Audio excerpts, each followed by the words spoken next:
and happy April 1st, also known as April Fool's Day. Today I'm going to read a really fun story to you guys.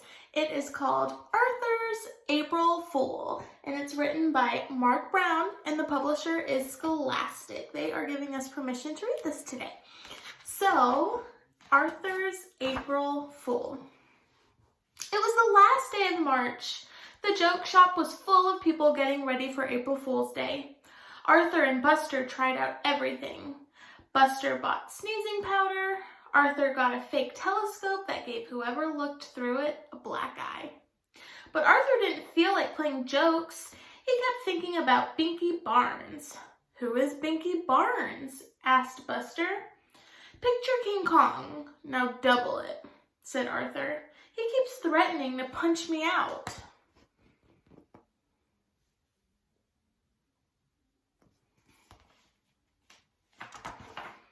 The next day, Arthur was practicing his magic tricks with Buster and Francine for the April Fool's assembly. "Hey, Shrimp!" A giant shadow covered them. "I'll show you a trick," said Binky Barnes. He grabbed Arthur's favorite pen and put it in his pocket. "Now you see it, now you don't," said Binky. "Hey, watch it," said Arthur, trying to look brave. "Why don't you make me?" said Binky, and walked away. "Pick on someone your own size," called Francine, "like Godzilla." "Wow," said Buster, "you were right. He's going to pulverize you."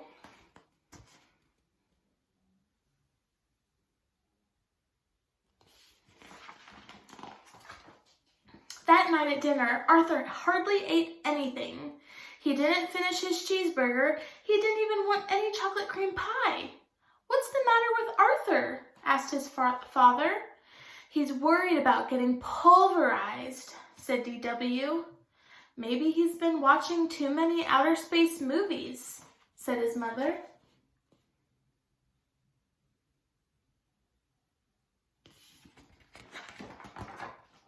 Later on, DW barged into Arthur's room. "Good night, Mr. Universe," she said. "Haven't you heard of knocking?" asked Arthur. "After you get pulverized, can I have your room?"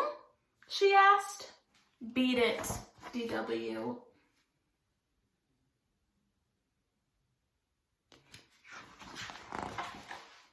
When Arthur finally fell asleep, he had nightmares.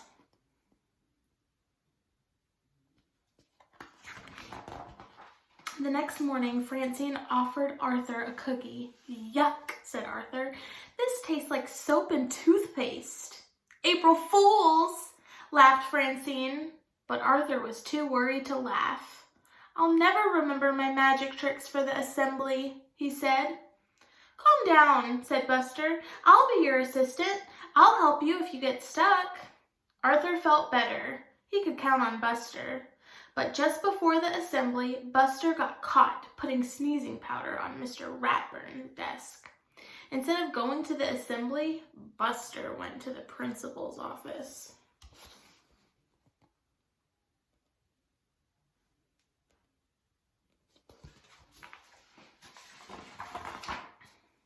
"I'll blow it for sure without Buster," thought Arthur.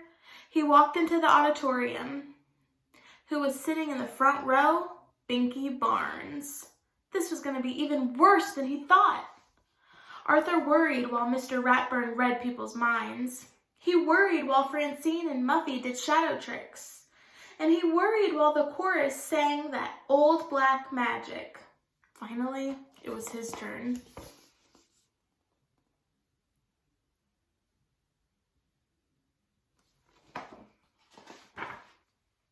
"For my first trick," said Arthur, "I'll need a volunteer." Binky Barnes jumped on the stage. "Surprise, Pipsqueak," he whispered. Arthur gulped.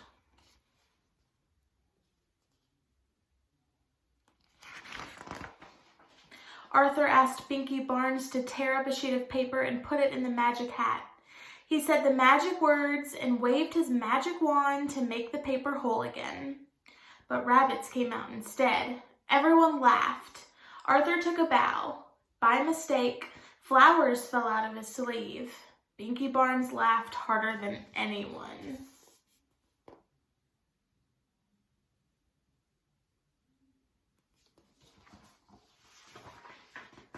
Then Arthur had an idea. He winked at Francine. For my next trick, I will saw this young man in half. Binky stopped laughing and took a step back. My saw, please, said Arthur. Binky turned pale.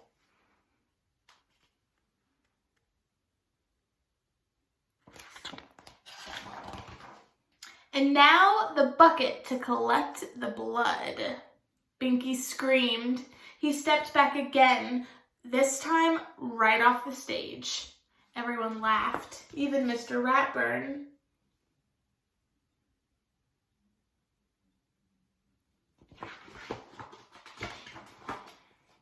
After the assembly, Arthur stopped Binky in the hall. What's the matter, Binky? You left before I could show you my best trick. No thanks, said Binky Barnes. Are you sure? It lets you see things you've never seen before, said Arthur. Really? Said Binky.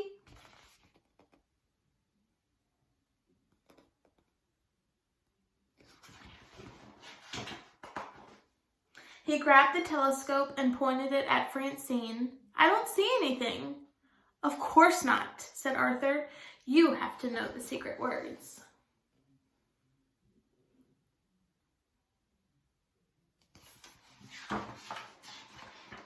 Tell me, said Binky. I can't, Arthur explained. They're so secret I have to write them down backwards. Do you have a pen? Sure, here, said Binky. Arthur wrote the words. Now go home, hold the paper up to the mirror, and you'll be able to read the secret words. Thanks, Twerp, said Binky as he ran out the door.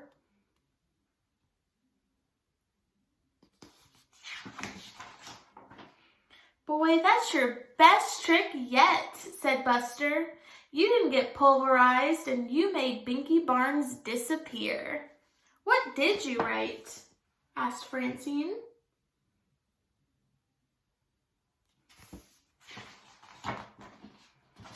April Fool.